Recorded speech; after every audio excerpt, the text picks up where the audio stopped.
Hi everybody, welcome back to the channel. My name is Skylark. I am your teacher today. So today I'm going to go over how I color temperature a lot of my work. If you don't know what color temperaturing is, I will explain it to you right now. So color temperature is essentially the method in which you color your artwork to fit a specific scene. So if you ever go outside and see that you're like take a selfie outside, you're a little bit more yellow, and it's because the sun is yellow, so the light is gonna be yellow on your skin. If you go into a room with all blue lights, the color temperature of your skin will be a little bit more blue, and so on and so forth. So I'm going to show you guys how I do that in a very quick way, because I've been doing it more recently in this latest chapter of Stars Burn Out, because it's a dream sequence, and the dream sequence very much affects how that color looks. So before I go too deep into it, I'm going to show you guys some examples of what I mean by color temperature. If you know, I forgot to open one piece, so I'm going to open it. If you know this piece, you've probably seen it at the end of all of my videos. It is the piece that I did of the Bard last year in 2022. And the colors are very big and bold and vibrant and neon, as you can see. And the skin of the Bard reflects that. So the Bard is my Sona, if you don't know. So the color of like the purple and blue light kind of mixes in purple and pink. The pink and blue light kind of mixes and makes a purpley kind of color on the skin. You could also see that I integrated a little bit of yellow in the hair up here, as well as down here in the leg and here in the torso vest area. And definitely as you go lower, it kind of shows more. So like the underside is a little bit more yellow than the top side, which is a little bit more purple. And I did that on purpose because I personally feel that yellow and purple complement each other in a very weird, eclectic way. So I wanted this piece itself to say chaos, this chaotic circus energy.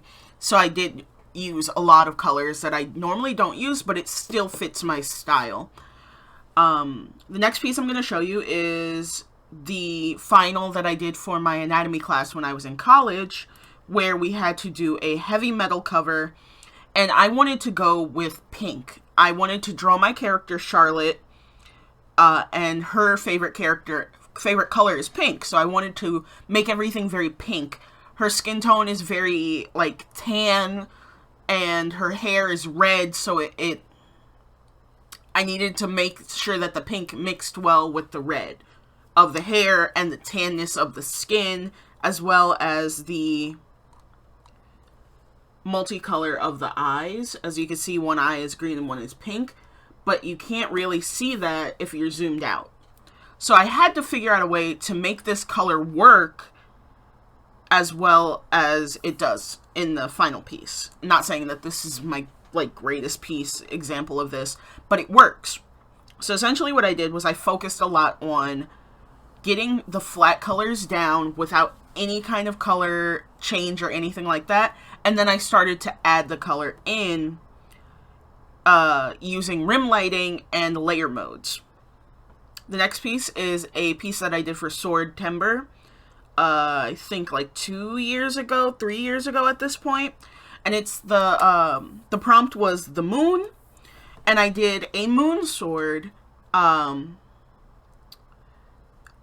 my color focus was purple, so I had to figure out a way to create a purple sword while integrating blue and white, all at the same time. And I think I did a really good job because all of this was done in black and white and then colored afterwards. The blade, the guard, and the end of the sword have no color in it whatsoever. That's all black and white. And then the hilt, I did recolor. I colored it in grays first, and then I colored it with blue on top in a layer mode. And then I added some purples on top, like worked in some purples on the top part, using, again, layer modes. I think you guys are starting to see the pattern here. Here's another one. This one's called Brain Rot. I did this in 2021. I wanted it to look very desolate, very isolated, very sterile. So what I did was I went with a beige background and a gray floor, and then I did a gradient from a lighter yellow gray to a darker blue gray for the floor, and then the beige, just flat beige on the background. Now, here's what I did to change it. Obviously, you could see the colors on this character are very bright, very vibrant. Aside from the grays and blacks of the shirt and the shoes, everything else is very bright. So what I did was I added an angled selection over the character, filled it with, I do believe, a yellow or it's either a yellow or a white. I'm not sure which one. It's one of the two, and then I set it to a layer mode. And that's how I kind of got this effect. I went through a lot and tried to figure out, like, which would work better, which would work, like, worse. I went through an iteration where it was red, where it was blue, where it was a little bit more green. And this is what I landed on, and I feel like it portrayed the exact feeling, the vibe of this piece that I wanted to portray. Last one is the this was supposed to be a Color Witch series of, like, witches in different various colors. If you've seen my speed paint called Primary Witch, it was part of that series. I ended up losing that file in a whole situation, but, you know, we digress. So this piece, I wanted purple to be the focus, so I filled a majority of the color flatting in with purple. I just turned the background on because I wasn't sure what the background was for this one. But I wanted the majority of this to be purple. So that the orange of the hand, this layer here, so that stood out more. So there's multiple different ways that you can go about this. There's multiple different ways that you can color grade. I'm going to show you how I color grade using gradient maps and layer modes. So as you can see here, I have my little chibi on the screen. I have 3 different copies of it, and I'm going to show you guys all of the gradients because I do believe I have it set to screen record rather than window record, so you guys can see when the pop-ups come up. I'm going to show you guys exactly how I do some of these. So I will go up here to my little 3-bar menu next to my layer panel, click it, and I'll hit new correction layer. There's also the way you can do it is you can go to layer and then new correction layer. Same menu, different locations, but I just do gradient map right here, which is Control F11 for me. And it opens this sub window. And in this sub window, you get a bunch of options. Typically, it'll be set to tool read only as a default. And you can kind of see, excuse me, that you can go through and, like, if you have gradients preset, if you made gradients like I did with my Pride gradient, my Pride flag gradients, or if you've downloaded gradients here off of the asset store, they'll come up here. I'm going to use these, I'm going to use the Ghost / Cold tone.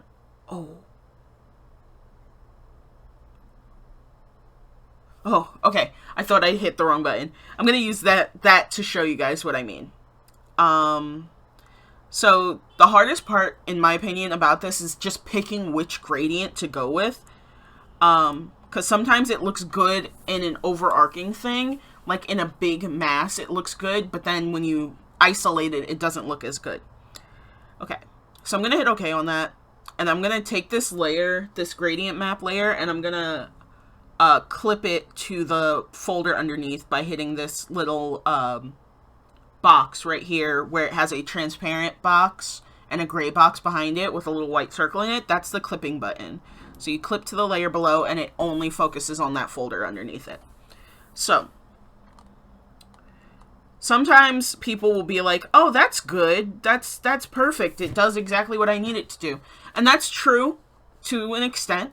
It does do what it needs to do. It changes the color to fit the background color a little bit more. So what I'm going to do is I'm actually going to take a purple, I'm going to make a new layer underneath, and I'm going to put color block backgrounds behind it using the shape tool.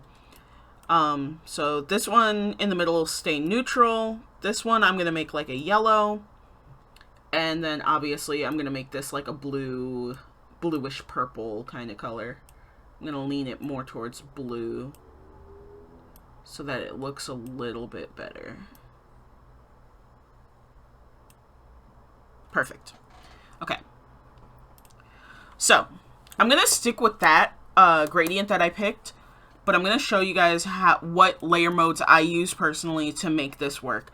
I typically fluctuate between color dodge and hard light when I use layer modes for most of my stuff. I do use multiply very frequently, but that is a whole other video. So I will start at color dodge, and then I'll cycle through until I get to hard light and see which one works best.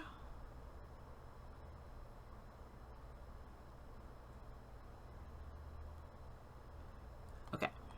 It looks like if you want that kind of glowy effect, you can go with hard light.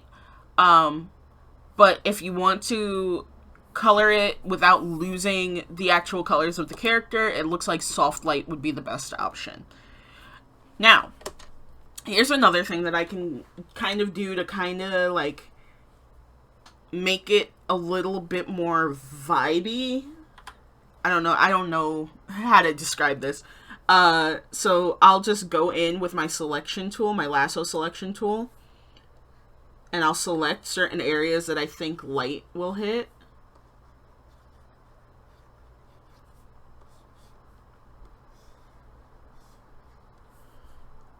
Right?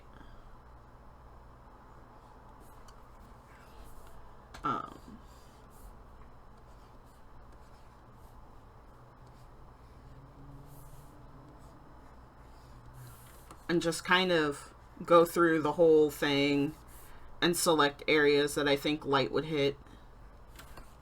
And try to do it really fast so you guys don't have to wait. And then I'll take the erase tool, the soft erase tool. It's kind of like the soft brush tool. And I'll just erase out of the mask, which is that white box right there. I'll erase out of the mask, which will reveal the original colors a little bit. And then I'll just go in and kind of like blend it in certain areas.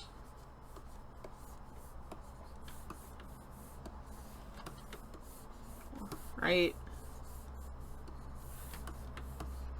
Okay. Then I'll make a new layer on top. Reopen that selection by hitting Control-Shift-D. For Mac users, it's going to be Command-Shift-D. And that'll reselect. If you don't like using keybinds on your keyboard, just go to your selection menu up at the top right here and then hit Reselect. Then I will pick an opposite color. So in this case, it's going to be like a yellowy orange. Yeah, like right in there. It doesn't have to like you don't have to mess with the saturation or anything. It could be the same saturation if you want it to. Then I'll take my soft brush and I'll just kind of go in a little bit and do like fill it in with the soft brush. Then you're going to clip it again so that it clips to the folder. And then obviously you cycle through your layer options. Usually like I said, I find a sweet spot between color dodge and overlay. And I think glow dodge is the best option. And then you go back in with your blending tool and blend out those edges. Now that part is completely unnecessary. I'm blending out the edges because I really didn't put a lot of effort into how I did this, so blending out the edges kind of makes it a little bit more aesthetically pleasing, I guess. Obviously, I would take more time and spend a little bit more time like going into the nuances of it, but we're not going to do that. Now, we're going to do the same thing for this folder here, which is this end folder. And then we're going to go through it again, and we're going to do it in yellow this time rather than in blue. I'm going to move this into the center. As you can see, like, it's just a neutral color. It doesn't look bad where it is. It's kind of giving off a little bit of a green tone. So we want it to blend into that background a little bit more cohesively. So, like I said, again, submenu, go to correction layer, gradient map. Then we pick out the color. I am going to go to Toxic Vivid because I'm pretty sure there's a yellow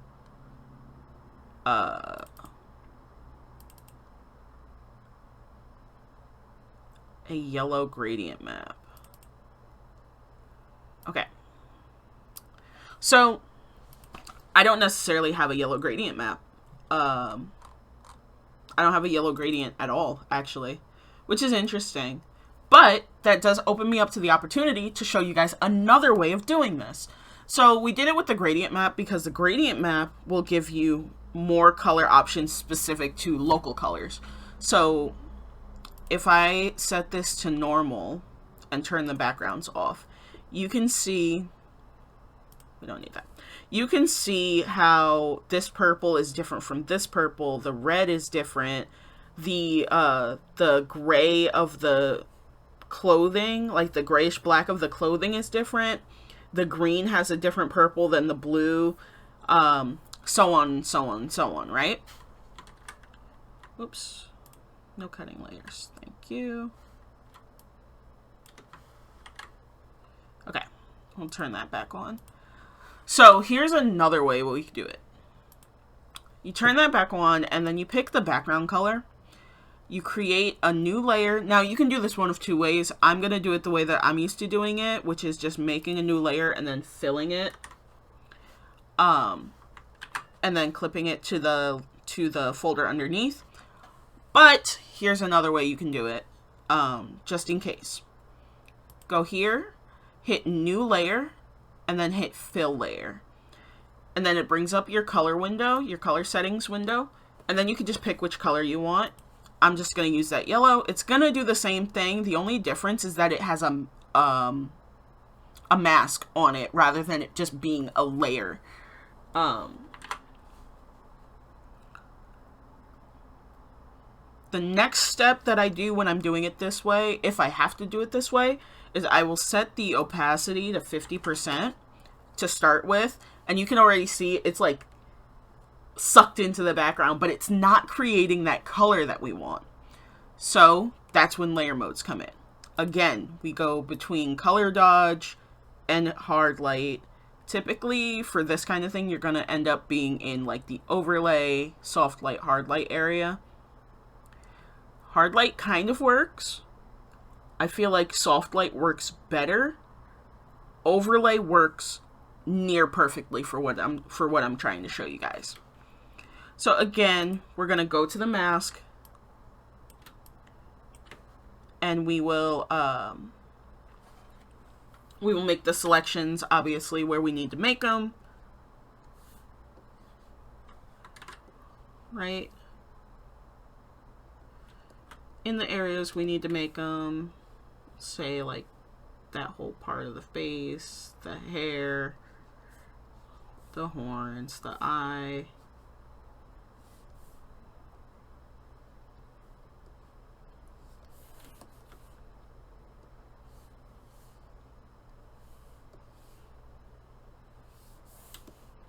Right? And then we do the erase on the mask. And you clean it up however you need to clean it up. Whatever your process for cleaning up is. just clean it up that way. Then if you want to add lighting, we'll reselect and we'll go and we'll get a color that is, what is the word? Complementary, but we want to go kind of triadic. So if your base color is yellow and you want to go triadic, you're going to go, I don't know if you guys can see this. So you're going to go across and then over. And it depends on if you want to go warmer or cooler, obviously. So triadic colors usually, here, I'll do it this way. Quick little color theory lesson. I have a whole video. Oops. I have a whole video on color theory if you guys want to use that as a reference. But this is just going to be quick so that I can explain this better. Okay. So this is my color wheel. Obviously, I have my color here. Right? So if I wanted to go triadic, complementary is usually straight across. So your complementary color would be like right there. So that'd be your complementary color for that yellow. But I want to go triadic, so I'm going to select that yellow again. And I'm going to go over to the like neon-y blue area right there. And then if I wanted to go to a deeper color, I think I'd go like with this purpley color here. So triadic just means that you're going in a triangle as opposed to straight across.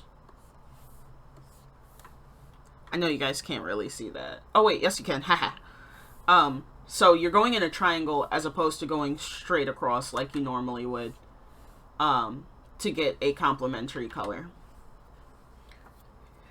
I forget that my the angle of my tablet makes it harder for me to see certain things, so woo. Anyway, so I'm gonna go with that like bright blue that I had selected before. I'm gonna reselect it, obviously on a new layer, use my soft brush, and I'm gonna go in and add the colors, reclip it to the layer underneath, clean it up a little bit.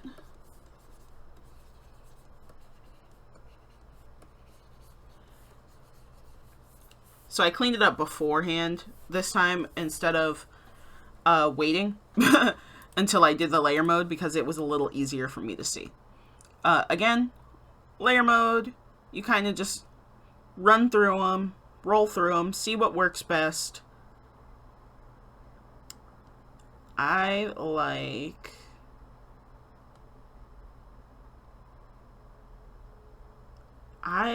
actually like how Color Dodge looks. It adds different color tones and stuff like that to it, which I am 100% down for. Adds like a little bit of green to show that the blue is mixing with the yellow, kind of just mixes everything up really well. So that is just one way that I personally do color temperature. If you are trying to do color temperature for a bigger piece, let me see if I can show you guys like the layers. I think I can. Let's see. That one doesn't have any color temperature to it. There we go. Okay, so how I do my layers for a colored piece like this is I will separate my flat colors from my lighting colors, and I'll put them both in folders and mask it. So here is my local shading. I'm going to turn this off so you can only see that. My local shading also matches my color. My light, like the color of the environment and the lighting color. So if you have a very bright blue light, like I'm talking like neon blue, like straight up 100% saturation blue, I would say go with a yellow. Doesn't have to be 100% saturation, obviously, but a yellow will complement the light a lot better. yellow's very hard, not impossible, just very difficult to shade with. And you end up having to mix in other colors anyway. So really it's about figuring out which colors are going to work with which thing. Typically lights that are blue, you'll have a much warmer shadow. If your color is very warm, like if your light color is very warm, you're going to have a lot cooler shadows, so on and so forth. Anyway, the next layer up, like the local shadows is done. Local shadow means like the shadows within like hair, the shadows on the arms, the shadows in the like wrinkles of the clothes. Those are local shadows. The shadows that you see when you have an object on top of an object is called the cast shadow, and then the shadow that you see that's like usually pure black when an object is touching an object is called ambient occlusion. So that is that dark shadow that you'd see, like if you take your hand and you close your fingers and you see the dark shadow in between your fingers, that is called ambient occlusion. Because there's no light getting to that area anymore. When you have a light directly on that area, you'll see it a lot less, but as you turn away, those shadows get darker and darker and bigger because you are getting less and less light into that area. Let's see. I think this gradient map shadow is more area shadow.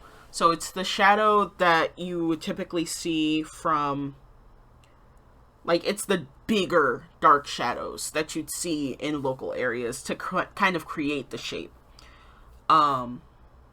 If I turn the local shading off, you'll see, especially in the arm, you'll see that it kind of creates the cylindrical feeling of the arm.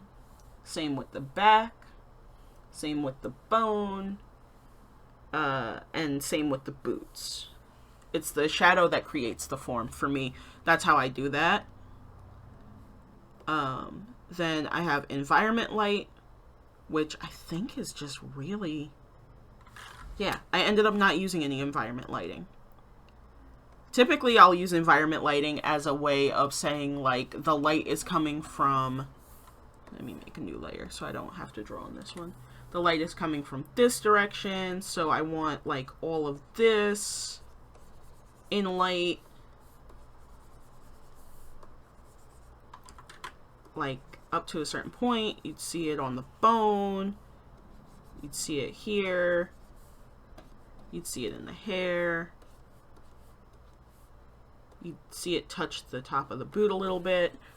That's what my definition of environment lighting is the light that would take up the majority of the piece.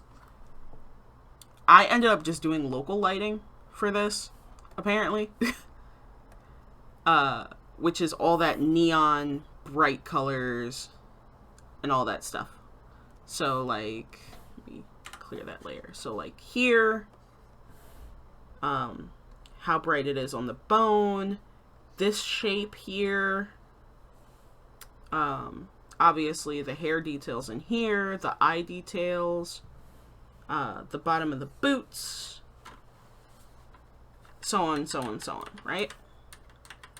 And if we go into the actual layer for it, I can show you what the gradient looks like. So the gradient kind of is a sunset gradient where I used, I don't know if this is one of the pre-made ones that I have. Yes, it is.